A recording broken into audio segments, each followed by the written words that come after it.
Eu votarei favorável, como eu falei desde o princípio, a gente preza pela questão da transparência e não importa se agora, a gente é oposição ou se for situação, eu acredito que a importância da transparência, ela é sempre necessária num governo municipal. Por que foi aprovado tantos pedidos de informação e agora em alguns está sendo votado contra? A gente também tem que pensar isso. Vocês estão falando que tem ano eleitoral, por que o da Codec é contra? Por que o da Guarda é contra? Ou a questão da emenda e algum outro na semana passada passou tranquilamente. Então, pode ser que tenham informações aí que daqui a pouco não podem vir a público, como é a questão que tem muitas perguntas sobre isso. Quanto à Comissão de Educação, vereador Caleb, eu acho que vocês têm que trabalhar um pouquinho mais a questão da educação na comissão. Porque a gente fez audiência pública, a gente fez reunião sobre transporte escolar. E o problema que mais me chamam no gabinete, sem ser a saúde, é transporte escolar.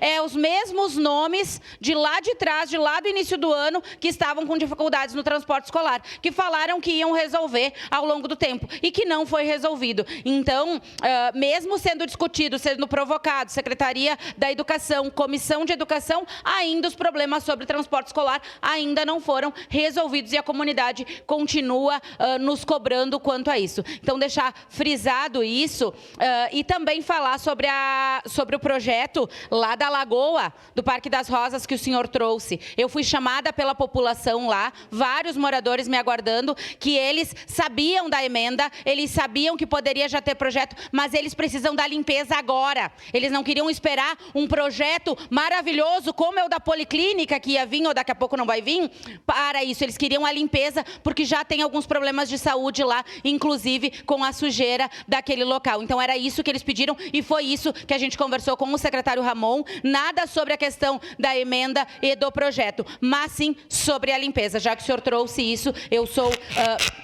Para concluir, senhor presidente, eu tenho que falar, porque a gente publicou isso, mas principalmente a gente falou com os secretários sobre isso. Mas fui lá a pedido da comunidade, não inventei que queria ir lá no Parque das Rosas e fui. Obrigado, vereadora Daiane Mello. Está em